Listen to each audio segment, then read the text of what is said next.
लोग सोचते हैं कि प्रोफेशनल फुटबॉल पर बनते से ही हमारी लाइफ सेट हो जाती है, लेकिन उसके आगे का स्ट्रगल और ये रियलिटी आपको कोई नहीं बताता। इस वीडियो में मैं आपको यही सब चीज़ें बताऊंगा कि एक प्रोफेशनल फुटबॉल प्लेयर की लाइफ में कितने फेजेस आते हैं जिससे वो बन भी जाता है और वो टूट भी जाता है। सबसे पहला फेज आता है स्ट्रगलिंग फेज। स्ट्रगलिंग फेज में ऐसा होता है कि हम लोग ट्रायल दे रहे होते हैं बहुत सारे क्लब्स के लिए कि हमारा सिलेक्शन होगा तो हम प्रोफेशनल कॉन्ट्रैक्ट साइन करेंगे, लेकिन after rejection so many clubs कोई क्लब आपको पिक करता है, फिर आप सिलेक्ट होते हो, आप वहाँ से खेलते हो। मैं मेरा एग्जांपल ले लेता हूँ। मैंने फुटबॉल खेलना स्टार्ट किया था at the age of 9 to 10 between, ठीक है। मैंने सबसे पहले खेला था डिस्ट्रिक्ट, उसके बाद मैंने खेला था इंटर स्कूल जिसमें मैंने एक गोल मारा था, तो वहाँ से एक मोटिवेशन आया था कि मुझे खेलना है। फिर मैं आते खेलते गया। फिर मैंने सोचा कि यार अब SGFI से क्या है, बनना तो प्रोफेशनल ही है। मैंने बड़े बड़े क्लब से कांटेक्ट करना स्टार्ट करा। लाइक उस टाइम तो छोटा था तो इतना दिमाग नहीं था। मदन महाराज हो गया एंड अपना बेंगलुरु FC हो गया, FC गोवा हो गया। यहाँ के रेसिडेंशियल अकेडमी में बातें करता था कि कितना क्या, तो वहाँ की हर जगह की फीस 4 लाख 3 लाख इतनी इतनी थी। सो आई बी लाइक कि इतना कौन अफोर्ड करेगा यार। तो मैं बस 6 महीने के लिए मदन महाराज में गया खेलने के लिए, और वहाँ मैंने 60,000 रुपये पे किया था सीखने के लिए। But after some time I realize that कि अगर आपको हर जगह पैसे देने पड़ रहे हैं खेलने के लिए तो इस चीज़ का कोई सेंस नहीं है। फिर मैंने प्रोफेशनली ट्रायल देना स्टार्ट किया। प्रोफेशनली मतलब प्रोफेशनल क्लब्स की मुझे कॉन्ट्रैक्ट बेसिस पे रखे। मुझे कॉन्ट्रैक्ट चाहिए था क्योंकि एट दी एज ऑफ 15-16 कोई भी सोचेगा यार कि मुझे कॉन्ट्रैक्ट कब मिलेगा। और अब वैसे भी अभी इंडिया में यंग प्लेयर्स की ज़्यादा नीड है as compare to 23-24 years old player. So मैंने बहुत ट्राई किया गाइस, मतलब मैं 36 क्लब से रिजेक्ट हुआ हूँ टोटल। 36, can you imagine 36। फिर मैंने मुंबई FC से खेला in Mumbai youth division for 3 months। वहाँ से मेरा करियर स्टार्ट हुआ। फिर मैंने खेला for Madan Maharaj MP youth I league under 17। फिर मैं धीरे धीरे खेलता गया। मैंने संतोष ट्रॉफी खेला।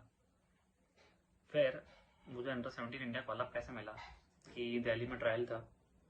सो ऐसा क्राइटेरिया था कि जिस जिस भी प्लेयर ने नेशनल खेला है या संतोष ट्रॉफी खेला है दे आर एलिजिबल, वो लोग एलिजिबल है ट्रायल देने के लिए। सो मैं ट्रायल देने गया। सो गाइज मैंने वहाँ ये देखा कि वहाँ MP के तो प्लेयर्स ही नहीं थे। MP के हम सिर्फ हार्डली 2 या 3 प्लेयर होंगे, इसमें से सिर्फ मेरा सिलेक्शन हुआ था, बाकी उन दोनों का नहीं हुआ था। एक गोलकीपर था और एक सेंटर बैक था। फिर वहाँ मैंने देखा कि कितनी पॉलिटिक्स है, कितना करप्ट है। एंड मेरा खुद का सिलेक्शन गाइस वहाँ बाय लक हुआ था, क्योंकि मैं जिस पोजीशन में जो मैं लेफ्ट विंग खेलता था उस टाइम, तो वो प्लेयर इंजर्ड हो गया था, तो उसके एज अ सबसी में मुझे लिया गया था। एंड देन फिर मेरा इंडिया हुआ एशियन कप, मैं खेला। फिर आफ्टर 4 to 5 months मुझे चर्चिल प्लेयर से ट्रायल की कॉल अप आई कि हम आपका ट्रायल लेना चाहते हैं। मैंने ट्रायल दिया, हुआ, मैं वहाँ सिलेक्ट भी हो गया। उसके बाद तो गाइस जो टर्न आया करियर में कि भाई अब तो मैं 12 बजा दूंगा, अब मैं किसी को नहीं छोड़ूंगा, अब कोई नहीं बचेगा। फिर ये हुआ कि मैं वहाँ से एक सीजन खेला, गोवा लीग में खेला। आई लीग में डेब्यू एक बार ही हुआ मेरा, बस 1-2 मैच से ज़्यादा मुझे मिले नहीं खेलने के लिए। बट होता ये है कि मैंने वहाँ 3 साल का कॉन्ट्रैक्ट साइन किया था। सबको तो अच्छा चला, सैलरी मेरी बहुत अच्छी थी वहाँ पे, 60K के ऊपर थी। आप लोग सोच ही लो कितनी अच्छी होगी। फिर होता ये है कि इस भगवान ने जो लिखा है होना तो वही है जो आपके नसीब में है। मुझे घर से कॉल आता है कि करण तुझे वापस घर आना पड़ेगा बिकॉज तेरी मम्मी को हार्ट अटैक आ गया। सो आई बी लाइक कि आप लोग मजाक कर रहे हो ना, मम्मी ठीक है ना। तो दे बी लाइक नहीं, हम मजाक नहीं कर रहे हैं, हरिद्वार में सही में मम्मी को हार्ट अटैक आया। तो गाइस मैं सब छोड़ छाड़ के भागा गोवा से, फ्लाइट पकड़ के जैसे जैसे पहुंचा। यहाँ आया, डॉक्टर ने बोला कि 3 स्टैंड डले हैं, आपकी मम्मी को कम से कम 2 से 2.5 साल टेक केयर करने की बहुत ज़रूरत है और आपको एक BB ऐसे ही रखना पड़ेगा। मेरे पापा क्राइम रिपोर्टर पर घर पर रहता नहीं है, बहन मेरी छोटी है, तो देखेगा कौन, कौन देखेगा। आप लोग मुझे कमेंट्स में ज़रूर बताना कि अगर आप लोग मेरी जगह होते तो आप लोग क्या करते। सो मैंने ये डिसाइड करा कि मैं क्लब छोड़ दूंगा। फिर मैं 2 महीने के बाद वहाँ गया। सो मेरे जाने के पहले ही उन्होंने मुझे टर्मिनेट कर दिया था, क्योंकि कोई भी क्लब में प्रोफेशनल में ये रूल होता है कि आप लीव पे जा रहे हो तो आपको इन्फॉर्म करना पड़ता है। और मैं इतना पागल कि मैंने इन्फॉर्म तक नहीं किया था, क्योंकि मैं इतना हरी हो गया था मेरे मम्मी के चक्कर में। कोई भी होगा, ऑब्वियसली बात है, क्यों नहीं होगा। देन फिर गाइस आई रियलाइज दैट कि अगर अपने पेरेंट्स के लिए ऐसा कॉन्ट्रैक्ट छोड़ना पड़ रहा है तो वो सही भी है, because family is more important then professional football. सब कुछ अच्छा चल रहा था, कोई दिक्कत नहीं थी। मेरा नाम आ रहा था एमपी टॉप प्लेयर, मुझे चीफ गेस्ट बना रहे थे, मेरा न्यूज़पेपर में नाम आ रहा था, मेरा वेरीफाइड अकाउंट था, वो सब अलग बात है। देन मुझे जैसे यहाँ से टर्मिनेट करा, 2 महीने बाद मैं गोवा वापस गया। सो मुझे वहाँ बोला कि आप क्यों आए हो, वाई, हमने आपकी जगह ऑलरेडी किसी और को साइन कर लिया और हम आपको नहीं लेंगे।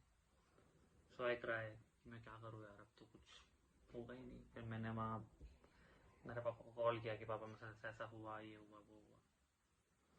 फिर माई फादर सेड कि बेटा बहुत कम ऐसे बच्चे होते हैं जो अपने पेरेंट्स को पहले रखते हैं और अपने करियर को बाद में रखते हैं। आजकल सब करियर को पहले रखते हैं, माँ बाप को बाद में रखते हैं। तो ये तू कर रहा है ना, इसका फल तुझे जरूर मिलेगा।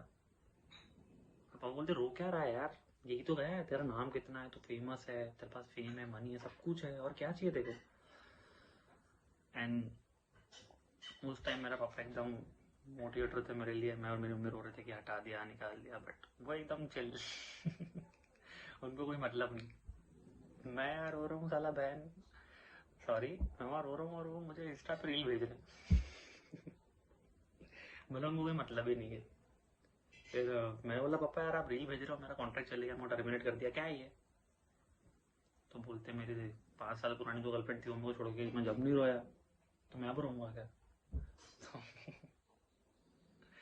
मतलब फिर मैंने मेरे पापा को आई लव यू बोला, तो उन्होंने बोला गुड नाइट बेटा, सो जा। बाप बोलता नहीं है ना कभी भी आई लव यू, बट वो आपसे सच्ची में बहुत प्यार करते हैं, आपकी मम्मी भी और आपके पापा भी। Then my father said one thing कि everything is temporary, nothing is permanent. तो उन्होंने मुझे यही बोला कि बेटा तूने जो भी किया सब अच्छा गया, सिचुएशन के अकॉर्डिंगली तू चला, कुछ गलत नहीं है। बट बात यही आ जाती है कि एट द एंड अपन क्या चाहते हैं और अपन खुश है या नहीं है। क्योंकि आप खुश नहीं हो तो कोई मतलब नहीं है। फिर माई father said at the end main thing कि you exist because of the club is not exist because of you. So वहाँ आई थॉट कि हाँ ठीक है, सही बोल रहे हैं। देन आई रियलाइज कि अब मैं खुद का कुछ करता हूँ, क्योंकि मैंने और भी क्लब में बात किया तो they all ask me for donation. ISL का 18 लाख रुपए, आई लीग का 8 लाख रुपए, स्टेट लीग का 3 लाख रुपए। तो मतलब इससे अच्छा भाई भाड़ में जान दो, पैसा लगेगा मैं लगाऊंगा, बट मैं खुद का ही क्लब खोलूंगा, भले ही कुछ भी हो जाए। नो किसी से कुछ फर्क नहीं पड़ता, I don't care what people thinking and what they से। मैंने खुद का क्लब ओपन किया इंदौर ब्लास्टर्स के नाम से। एंड हमारा अभी 3-4 दिन पहले डेब्यू हुआ है डिस्ट्रिक्ट लीग में, डिस्ट्रिक्ट टूर्नामेंट में। लीग तो अभी होती नहीं है। एंड बहुत अच्छा चल रहा है गाइस, कोई दिक्कत नहीं है, कुछ नहीं है। सो एक टाइम के बाद एक ऐसा टाइम आता है गाइस कि पेरेंट्स आपसे बोलेंगे कि बेटा फुटबॉल खेल रहा है कोई दिक्कत नहीं, बट फाइनेंशियली क्या, फुटबॉल के लिए घर चल जाएगा, नहीं चलेगा ना। तो गाइस मैं ये बिल्कुल नहीं बोलूँगा फुटबॉल छोड़ो, बट साइड में एक अर्निंग सोर्स बना के रखो, क्योंकि आप पूरा फाइनेंशियली डिपेंडेंट फुटबॉल पे नहीं रह सकते, specially in India, specially in MP Madhya Pradesh. मेरी डेस्टिनी थी, मेरा हार्डवर्क था कि मैंने इतना कर लिया, बट हर किसी की किस्मत नहीं होती, सबकी सिचुएशन अलग अलग होती है, बहुत अलग अलग होती है। किसी के पेरेंट्स सपोर्ट करते हैं तो किसी के नहीं करते। तो guys I hope you all are understand what I am trying to say. और जैसे जैसे लाइफ आगे बढ़ते जाएगी, कंपटीशन और बढ़ते जाएगा, पॉलिटिक्स और बढ़ते जाएगी, ह्यूमैनिटी खत्म होते जाएगी। आपको खुद को ही खुद के लिए फाइट करना है, खुद को ही खुद के लिए स्टैंड लेना है, because nobody is here to stand for you. कोई नहीं आएगा, आप ऐसे अकेले रहोगे, एकदम अकेले। खुद के लिए खुद ही करना है, खुद ही हर चीज़ से बाहर निकलना है, और खुद के लिए खुद को ही फाइट करना है। अगर ये वीडियो आप लोगों को अच्छा लगा हो